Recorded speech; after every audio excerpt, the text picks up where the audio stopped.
जय हिंद दोस्तों, कैसे हैं आप सब। तो आशा करते हैं कि आप अच्छे होंगे और अपने बिहार फायरमैन एग्जाम की तैयारी में लगे होंगे। तो ये जो हम लोग का फायरमैन का सेट है, यह सेट 26 है, आपको 1 से लेकर 25 तक प्रोवाइड कर दिया गया। यदि आप लोग नहीं देखे हैं तो प्ले लिस्ट में जाइए, वहाँ पर आपको 1 से लेकर 25 तक वीडियो मिल जाएंगे। चलिए हम लोग बढ़ते हैं सेट की ओर। तो ये जो हम लोग का सेट यहाँ पर है, यह है बिहार पुलिस कांस्टेबल परीक्षा 8 मार्च 2020 या 8 मार्च 2020 का ये द्वितीय पाली का प्रश्न है। इसी को हम लोग आज सॉल्व करेंगे।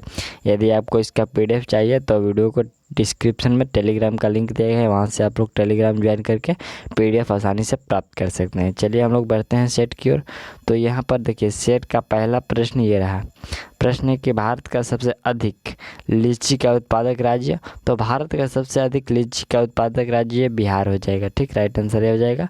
और बिहार में ये मुजफ्फरपुर में ये शाही लीची के लिए प्रसिद्ध है। ठीक, दूसरा प्रश्न हम लोग का है कि बायोफाइटा पादप सामान्यतः पाए जाते हैं। तो ये बायोफाइटा पादप सामान्यतः कहाँ पर पाए जाते हैं? तो ये नम एवं छायादार आवासों में पाए जाते हैं। राइट आंसर सी हो जाएगा, नम एवं छायादार आवासों में ये पाए जाते हैं। अगला प्रश्न यहाँ पर है, तीसरे नंबर प्रश्न है कि राज्य के राज्यपाल को अध्यादेश जारी करने की शक्ति प्रयुक्त की जा सकती है। तो यह शक्ति प्रयुक्त की जाती है, ये कैसे की जाती है? तो यह शक्ति राज्य सूची पर की जाती है। ठीक, राइट आंसर इसमें आपका ए हो जाएगा, यह राज्य सूची पर की जाती है। चलिए अगला प्रश्न देखते हैं। तो प्रश्न यहाँ पर चौथे नंबर प्रश्न है। प्रश्न कह रहा है कि यदि निम्न अभिक्रिया का पर विचार करें, इस अभिक्रिया पर विचार करना है। ये अभिक्रिया दिया गया और कह रहा है कि तब KMnO4 का तुल्यांकी भार क्या होगा। ठीक, तो KMnO4 का जो सम्य तुल्यांकी भार होगा वह क्या होगा? तो इसमें आपका राइट आंसर हो जाएगा, यह जो तुल्यांकी भार होगा अणु भार बाई 5 होगा। ठीक, अणु भार बाई 5 होगा। राइट आंसर इसमें आपका डी हो जाएगा। चलिए अगला प्रश्न, ये मैथ को स्किप करते हैं और ये छठा नंबर प्रश्न कह रहे कि पक्षियों में तेल अथवा प्रीण ग्रंथि किस भाग में होती है? तो पक्षियों में तेल अथवा ये प्रीण ग्रंथि जो होती है ये कहाँ पर होती है? तो पूरे शरीर पर होती है। ठीक, राइट आंसर इसमें आपका ए हो जाएगा, पूरे शरीर पर होता है। चलिए अगला प्रश्न हम लोग देखते हैं। 7 नंबर प्रश्न क्या कह रहा है कि अंतः श्वसन तभी होता है जब वायुमंडलीय दाब से फेफड़ों का दाब डॉट हो। तो फेफड़ों का दाब क्या हो? फेफड़ों का दाब कम हो। राइट आंसर ये हो जाएगा, फेफड़ों का दाब कम हो।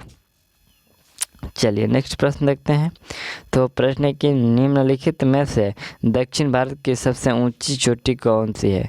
दक्षिण भारत की सबसे ऊंची चोटी तो याद रखिए अनाई है। ठीक, अनाई, राइट आंसर इसमें आपका बी हो जाएगा। चलिए अगला प्रश्न क्या है। प्रश्न कह रहा है कि replace the underline part of the sentence with one word from the given option. यहाँ पर यह अंडरलाइन शब्द को रिप्लेस करना है। कह रहा है कि it is the level to catch fire easily.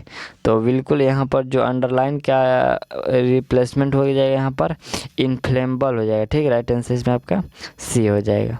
चलिए अगला प्रश्न यहाँ पर कह रहा है कि निम्न कार्बोक्सिलिक अम्लों को उनकी अम्लीय क्षमता के घटते हुए क्रम में लिखना है। अम्लीय क्षमता को उसके घटते हुए क्रम में लिखना है। तो इसमें राइट आंसर क्या हो जाएगा? तो इसमें आपका जो राइट आंसर हो जाएगा वह हो जाएगा पहले फ्लोरो एसिटिक अम्ल, इसको 1 नंबर पर रखते हैं। उसके बाद लेते हैं क्लोरो एसिटिक अम्ल, ये 2 नंबर पर ले लेते हैं।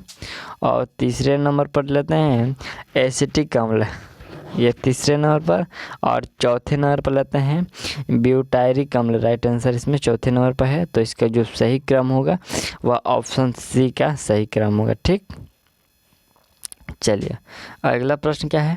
प्रश्न हम लोग का 12वें नंबर प्रश्न है कि रामचंद्र शुक्ल द्वारा रचित कविता की परख निबंध का मूल्य भाव क्या है?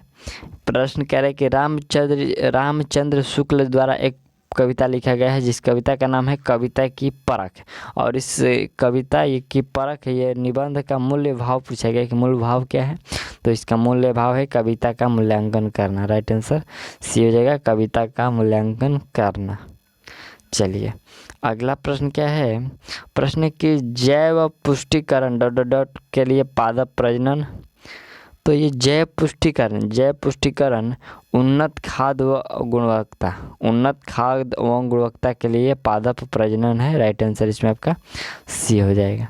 चलिए अगला प्रश्न क्या कह रहा है, प्रश्न कह रहा है कि choose the correct tense of the verb from the given option. कह रहा है कि they the radio all evening.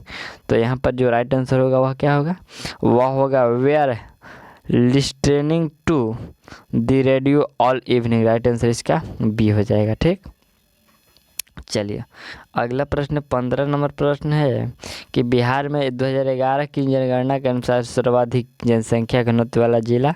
तो 2011 की जनगणना के अनुसार जो सर्वाधिक घनत्व वाला जिला है वो कौन सा जिला है, तो वह जिला है शिवहर। राइट आंसर इसमें आपका बी हो जाएगा, शिवहर जिला है। चलिए अगला प्रश्न क्या है, प्रश्न ये मैथ का है। अगला प्रश्न 17 नंबर है कि निम्न में से कौन सा योगात्मक बहुलक है। योगात्मक बहुलक इसमें से कौन सा है, तो नायलॉन 66 जो है ये योगात्मक बहुलक है। राइट आंसर इसमें आपका ए हो जाएगा। चलिए अगला प्रश्न यहाँ पर हम लोग का है कि निम्नलिखित में से कौन से वृक्ष में अपस्थानिक मूल पाई जाती है। निम्नलिखित में से कौन से वृक्ष में अपस्थानिक मूल पाई जाती है, तो ये जो अपस्थानिक मूल पाई जाती है ये बरगद के वृक्ष में पाई जाती है। राइट आंसर डी हो जाएगा। चलिए अगला प्रश्न क्या है, प्रश्न की सोनार में डॉट तरंगें प्रयुक्त होती है। तो सोनार विधि एक समुद्र की गहराई नापने का विधि है और इसमें जो कौन सी तरंगें प्रयुक्त की जाती है यही प्रश्न में है। तो इसमें जो प्रयुक्त की जाती है पाराध्वनि तरंगें प्रयुक्त की जाती है। राइट आंसर ये हो जाएगा। चलिए अगला प्रश्न ये मैथ का है। अगला प्रश्न 21 नंबर कह रहा है कि स्टेनलेस स्टील में निम्नलिखित में से कौन सा तत्व मौजूद नहीं है। स्टेनलेस स्टील में कौन सा तत्व मौजूद नहीं है, तो बिल्कुल यहाँ पर जो टंगस्टन होता है इसमें नहीं होता है। ठीक, चलिए अगला प्रश्न कि कुमार गंधर्व के संगीत की मुख्य विशेषता क्या थी। तो कुमार गंधर्व के जो संगीत की मुख्य विशेषता थी वह मुख्य विशेषता थी मालवा लोकधुन और हिंदुस्तानी शास्त्रीय संगीत। क्या आपको याद रखना है, मालवा लोकधुन और हिंदुस्तानी शास्त्रीय संगीत इसकी मुख्य विशेषता थी कुमार गंधर्व की। चलिए अगला प्रश्न देखते हैं। तो यहाँ प्रश्न है कि आँख की संरचना में निम्नलिखित स्तर पाए जाते हैं। तो आँख की संरचना में पहला है नेत्रालस्मा, रंजित पटल, दृष्टि पटल, श्वेत पटल। तो स्तर पाए जाते हैं। तो इसमें कैसे कैसे पाए जाते हैं, मतलब सही क्रम में कह रहा है कि बाहर से अंदर तक इन स्तरों को सही क्रम में बाहर से अंदर की ओर। तो इसको बिल्कुल इसका जो राइट आंसर हो जाएगा पहले श्वेत पटल हो जाएगा, 1 नंबर पर श्वेत पटल, उसके बाद नेत्रालस्मा ये 2 नंबर पर, और उसके बाद ये रंजित पटल है ये 3 नंबर पर आ जाएगा, और जो दृष्टि पटल है ये 4थे नंबर पर आ जाएगा। कहने का मतलब है कि इसका राइट आंसर बी हो जाएगा। ठीक, चलिए अगला प्रश्न देखते हैं। प्रश्न यहाँ पर प्रश्न की 25 नंबर, कोशिका में अनुवांशिक पदार्थ है। कोशिका में अनुवांशिक पदार्थ कौन सा है, तो ये कोशिका में अनुवांशिक पदार्थ डीएनए है। ठीक, राइट आंसर ए हो जाएगा, डीएनए है। चलिए अगला प्रश्न कि निम्न में से किस प्रकार के बल्ब में ऊर्जा की खपत सबसे कम होती है। तो पहला है tungsten filament, neon bulb, CFL bulb और फिर LED बल्ब।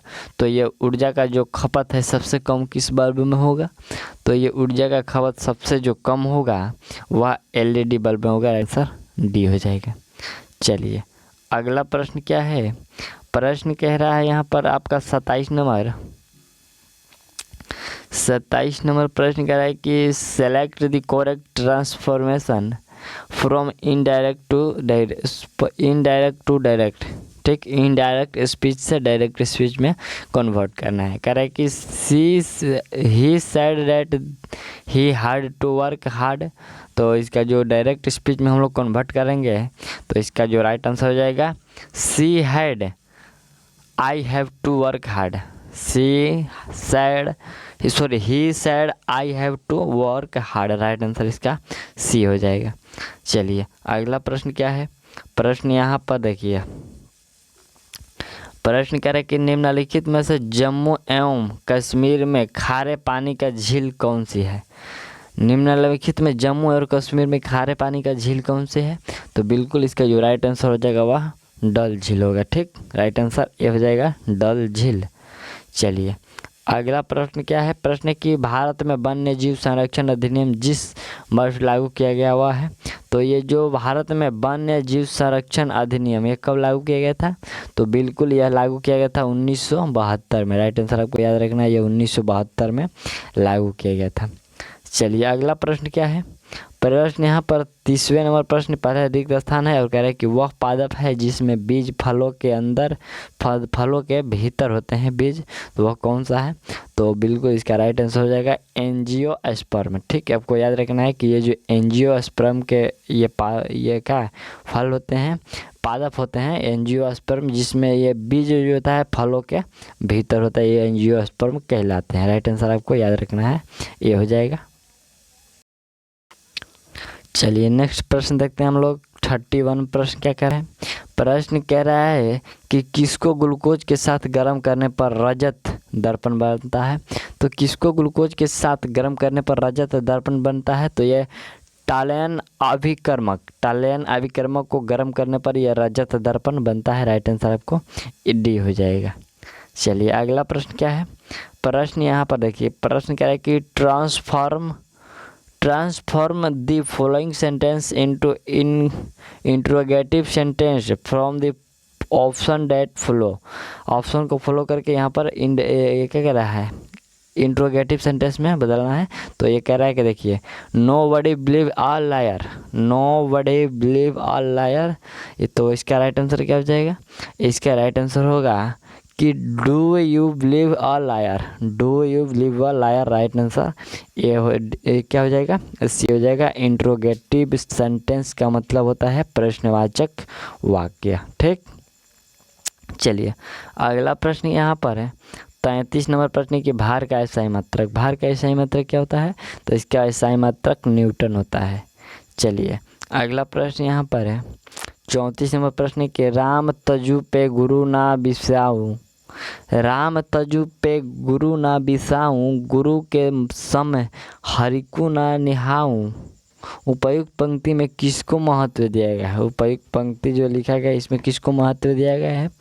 तो इस पंक्ति में हरि को महत्व दिया गया है। ठीक, हरि को, हरि मतलब भगवान होता है, तो इसी को यह महत्व दिया गया है। ठीक, चलिए अगला प्रश्न यहाँ पर देखते हैं। प्रश्न हम लोग का 35 नंबर है कि निम्नलिखित में से कौन सा चित्र लियोनार्डो दा विंची द्वारा नहीं बनाया गया है? लियोनार्डो दा विंची द्वारा कौन सा इसमें चित्र नहीं बनाया गया है?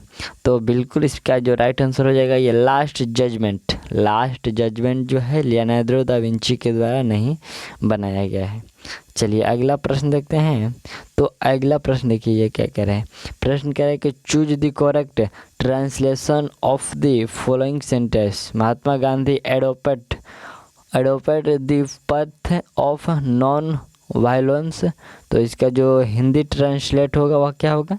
इसका हिंदी ट्रांसलेट होगा कि महात्मा गांधी ने अहिंसा का मार्ग अपनाया। महात्मा गांधी ने अहिंसा का मार्ग अपनाया। इसका राइट आंसर सी हो जाएगा। चलिए अगला प्रश्न इसमें हम लोग देखते हैं। प्रश्न है कि जल विश्लेषण पर स्टार्च देता है। जल विश्लेषण पर यह स्टार्च जो देता है ये क्या देता है? तो यह स्टार्च ग्लूकोज देता है। राइट आंसर डी हो जाएगा, यह ग्लूकोज देता है। चलिए अगला प्रश्न देखते हैं। अगला प्रश्न यहाँ पर क्या कह रहे हैं? प्रश्न कह रहा है कि select the option of means the same as a given Adams. इसमें एडम्स खोजना है। टू स्प्लिट हेड्स, तो इसका ये एडम्स हो जाए क्या होगा? तो इसका जो राइट आंसर एडम्स में होगा वो आपका हो जाएगा कि to engage in discussion irrelevant details. इसका राइट आंसर आपका सी हो जाएगा। ठीक, चलिए अगला प्रश्न देखते हैं। प्रश्न है कि दिए गए शब्दों के पर्यायवाची शब्द का चयन करना है। रावण का पर्यायवाची क्या होगा? तो रावण का पर्यायवाची दशानन होता है। राइट आंसर डी हो जाएगा। चलिए अगला प्रश्न क्या है? प्रश्न कह रहा है यहाँ पर कि बल का विमीय समीकरण होता है। बल का विमीय समीकरण क्या होता है? तो बल का विमीय समीकरण F बराबर m के पावर 1 L के पावर 1 टी के पावर -2, इसका राइट आंसर सी हो जाएगा। चलिए अगला प्रश्न यहाँ पर प्रश्न है कि निम्नलिखित में से कौन सी पुस्तक तिलक ने लिखी। ये तिलक के द्वारा ये पुस्तक लिखा गया। कौन सा पुस्तक लिखा गया तिलक जी के द्वारा? तो इसका राइट आंसर हो जाएगा गीता रहस्य। राइट आंसर बी हो जाएगा। चलिए अगला प्रश्न यहाँ पर हम लोग का है कि अमृतसर एवं शिमला लगभग एक ही अक्षांश पर स्थित है परंतु उनकी जलवायु में भिन्नता है, इसका कारण क्या है? तो इसका जो कारण है कि उनकी ऊंचाई में भिन्नता है। ठीक, उसकी ऊंचाई में भिन्नता है। ये दोनों एक ही स्थान पर स्थित है, अक्षांश पर स्थित है, लेकिन उसकी ऊंचाई में भिन्नता है। चलिए अगला प्रश्न है कि जब कोई वस्तु मुक्त रूप से पृथ्वी की ओर गिरती है तो उसकी ऊर्जा जब कोई वस्तु मुक्त रूप से पृथ्वी की ओर गिरती है तो उसका जो ऊर्जा होता है वह ऊर्जा नियत रहती है। राइट आंसर सी हो जाएगा। उसकी ऊर्जा जो रहती है नियत रहती है। चलिए अगला प्रश्न क्या है कि मनुष्य के प्रति मिनट हृदय स्पंद होता है। तो ये प्रति मिनट कहने का मतलब 1 मिनट में जो मनुष्य के हृदय है वह कितने बार धड़कता है? तो ये 1 मिनट में 72 बार धड़कता है। राइट आंसर इसमें आपका ये हो जाएगा। चलिए अगला प्रश्न है कि मस्तिष्क ज्वार जिस जीव देह के कारण होता है वह है। तो ये मस्तिष्क ज्वार ये किसके कारण होता है? तो इसके होने का मुख्य कारण है जीवाणु। राइट आंसर बी हो जाएगा जीवाणु। चलिए अगला प्रश्न क्या है? अगला प्रश्न यहाँ पर हम लोग का यहाँ पर कह रहा है 48 नंबर की गन मेटल किसकी मिश्र धातु होती है? तो ये गन मेटल किसकी मिश्र धातु होती है? गन मेटल CuSN तथा Zn की ये मिश्र धातु होती है। राइट आंसर बी हो जाएगा। चलिए अगला प्रश्न हम लोग का है कि यहाँ पर तृतीय बौद्ध सभा किस स्थान पर बुलाई गई थी? तो तृतीय बौद्ध सभा ये कहाँ पर बुलाई गई थी? पाटलिपुत्र में। याद रखना है पाटलिपुत्र में तृतीय बौद्ध सभा बुलाई गई थी। चलिए अगला प्रश्न क्या है? प्रश्न यहाँ पर हम लोग का है कि वायुमंडल में तापमान की सामान्य पतन दर। तो वायुमंडल में जो तापमान की सामान्य पतन दर है ये कितना है? तो ये सामान्य पतन दर 6.5 डिग्री सेल्सियस किलोमीटर। ठीक, राइट आंसर ए हो जाएगा। 6.5 डिग्री 6.5 डिग्री सेल्सियस किलोमीटर प्रति किलोमीटर यहाँ पर दिए गए हैं। चलिए अगला प्रश्न यहाँ पर हम लोग का है कि 1919 और 20 के दौरान दरभंगा राज्य में किसान आंदोलन का नेता 1919-20 में जो दरभंगा में किसान आंदोलन हुआ था उसके नेता कौन थे? तो उसके नेता थे स्वामी विद्यानंद। राइट आंसर बी हो जाएगा। चलिए अगला प्रश्न देखते हैं। ये मैं इंग्लिश का प्रश्न इसको स्किप करते हैं। और ये प्रश्न यूनिफॉर्म शब्दावली का संबंध किससे है? तो ये यूनिफॉर्म शब्दावली का संबंध किससे है? तो इसका जो संबंध है इसका आपका राइट आंसर हो जाएगा मेसोपोटामिया लेखन से। यूनिफॉर्म का ये शब्द का ये संबंध है मेसोपोटामिया लेखन से। चलिए अगला प्रश्न है 56 नंबर प्रश्न है कि भारत की विदेशी नीति आधारित है। ये भारत का विदेशी नीति किस पर आधारित है? तो गुट निरपेक्षता की नीति पर आधारित है ये भारत की विदेशी नीति। नेक्स्ट प्रश्न हम लोग का है कि हीपिंग जेनी की खोज किसने की? ठीक, तो ये हीपिंग जेनी का जो खोज किया गया था यह खोज किया गया था जेम्स हरग्रीव्ज के द्वारा। राइट आंसर सी हो जाएगा। चलिए अगला प्रश्न हम लोग का क्या है? प्रश्न कि एडेटा एक डॉट लिंगैड है। ठीक, एडेटा एक डॉट लिंगैड है। तो ये जो लिंगैड है यह लिंगैड आपका हो जाएगा हेक्साडेंटेट का। ठीक, हेक्साडेंटेट का ये लिंगैड है। राइट आंसर डी कर लीजिए। और अगला प्रश्न है कि मीराबाई का जन्म कहाँ हुआ था? तो मीराबाई का जो जन्म हुआ था ये कहाँ पर हुआ था? आपका राइट आंसर हो जाएगा ये राजस्थान में हुआ था मीराबाई का जन्म। चलिए अगला प्रश्न है कि मंदार पर्वत बिहार के डॉट जिलों में स्थित है। तो यह बिहार के भागलपुर में स्थित है, भागलपुर जिलों में। चलिए अगला प्रश्न हम लोग का देखते हैं। अगला प्रश्न यहाँ रहा 63 नंबर प्रश्न है कि किस बात को अधिक बढ़ा किसी बात को अत्यधिक बढ़ाकर कहना वाक्यांश के लिए सही शब्द है। तो किसी बात को अधिक बढ़ा चढ़ाकर कहना ये वाक्यांश के लिए सही शब्द क्या होगा? तो उसके लिए सही शब्द होगा अतिशयोक्ति। अतिशयोक्ति होगा, राइट आंसर बी हो जाएगा। चलिए अगला प्रश्न है कि मयूरभंज खनिज का क्षेत्र स्थित है, इसके क्षेत्र कहाँ पर स्थित है? तो यह उड़ीसा में है, मयूरभंज खनिज का क्षेत्र। अगला प्रश्न देखते हैं। प्रश्न है कि श्वेत प्रकाश की एक किरण कांच के प्रिज्म पर आपतित होती है, वह प्रकाश वर्ण जो कांच के प्रिज्म से होकर गुजरने पर अधिकतम विचलित होती है वह कौन सा रंग है? तो अधिक विचलित होता है वह, तो ये अधिक जो विचलित वाला रंग है वह बैगनी है, राइट आंसर आपका ए हो जाएगा। चलिए अगला प्रश्न यहाँ पर हम लोग का है कि C60 के एक अणु में कितने षष्ठकोणीय व पंचकोणीय आकृति होगी? तो कितने षष्ठकोणीय और पंचकोणीय आकृति होगी? तो इसमें आपका राइट आंसर 20 षष्ठकोणीय और 12 पंचकोणीय आकृति होगी, राइट आंसर ए हो जाएगा। चलिए अगला प्रश्न देखते हैं। तो अगला प्रश्न ये रहा। प्रश्न कह रहा है कि निम्न में से कौन सा कथन भारतीय संविधान की प्रस्तावना से संबंधित नहीं है?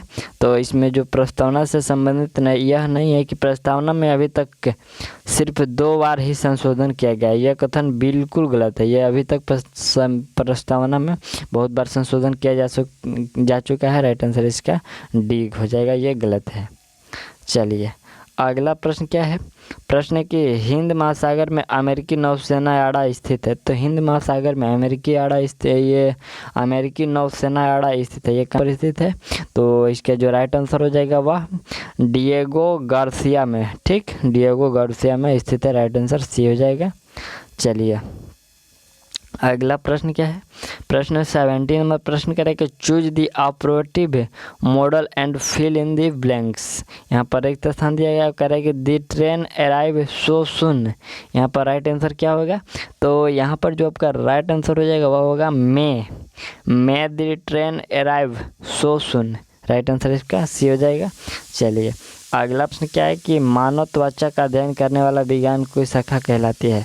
तो त्वचा का अध्ययन क्या कहलाता है? तो त्वचा का अध्ययन कहलाता है डर्मेटोलॉजी, डर्मेटोलॉजी कहलाता है, राइट आंसर डी हो जाएगा। चलिए अगला प्रश्न यहाँ पर है। प्रश्न है कि निम्नलिखित नदियों में से कौन सी नदी अफ्रीका महाद्वीप में स्थित नहीं है? कौन सी नदी अफ्रीका महाद्वीप में स्थित नहीं है?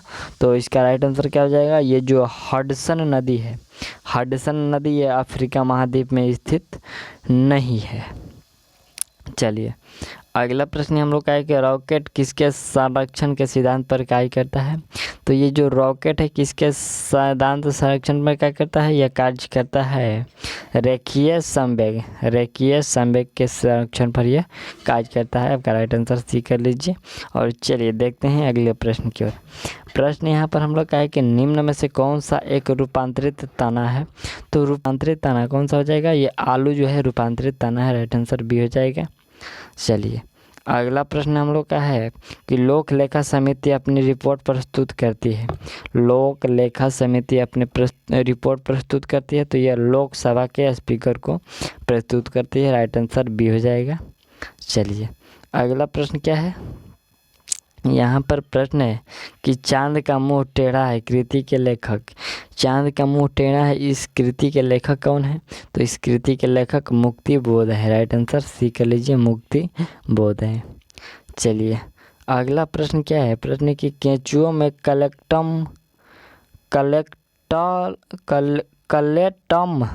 यहाँ पर केंचुओं में क्लेटम खंड होते हैं। ये केंचुओं में क्लेटम खंड ये क्या होता है भाई?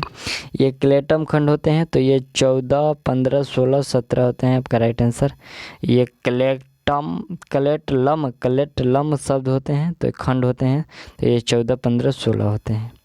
चलिए अगला प्रश्न है कि क्लोरोफिल डॉट की उपस्थिति में बनता है। तो ये क्लोरोफिल किसकी उपस्थिति में बनता है? यह बनता है मैग्नीशियम की उपस्थिति में, राइट आंसर डी हो जाएगा। चलिए अगला प्रश्न क्या है कि प्रकाश अनुवर्तन से जुड़े हुए हार्मोन है। तो प्रकाश अनुवर्तन से जुड़े हुए ये थीरोपिज्म से जुड़ा हुआ कौन सा है? तो इसका जो राइट आंसर हो जाएगा वो ऑक्सीजन है, ठीक, ऑक्सीजन राइट आंसर ए हो जाएगा। चलिए अगला प्रश्न यहाँ पर देखिए, प्रश्न है कि choose the appropriate one word substitution. तो यहाँ पर करें कि a man whose wife it died. तो इसका राइट आंसर क्या होगा? इसका राइट आंसर हो जाएगा विंडो। ठीक, right answer window, right answer A हो जाएगा। और अगला प्रश्न है कि उन तत्वों का समूह छांटे जिसमें केवल धातुएं ही हो। इसमें कौन से जो समूह है जिसमें केवल चारों जो है धातुएं हैं? तो इसमें आपका राइट आंसर हो जाएगा ये जो ऑप्शन डी है, इसमें चारों धातुएं हैं। चलिए अगला प्रश्न कि राज्य सरकारों का संवैधानिक प्रमुख कौन होता है? तो राज्य सरकार का जो संवैधानिक प्रमुख होता है वह होता है राज्यपाल। राइट आंसर बी हो जाएगा।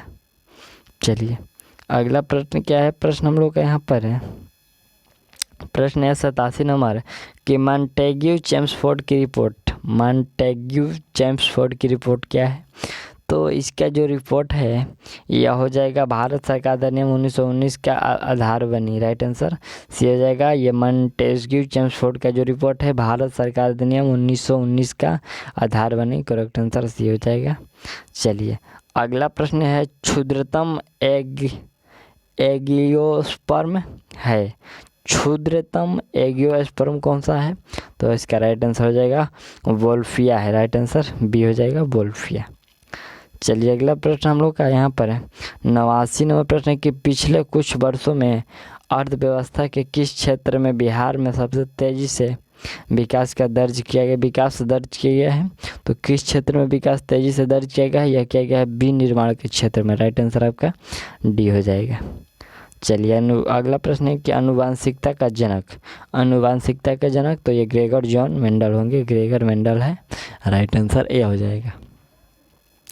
चलिए अगला प्रश्न यहाँ पर हम लोग का 91 प्रश्न करेंगे किस अनुच्छेद के अनुसार भारत के राष्ट्रपति द्वारा राष्ट्रीय आपात के लिए घोषणा की जा सकती है? तो यह आपातकाल की घोषणा की जा सकती है किस अनुच्छेद के तहत?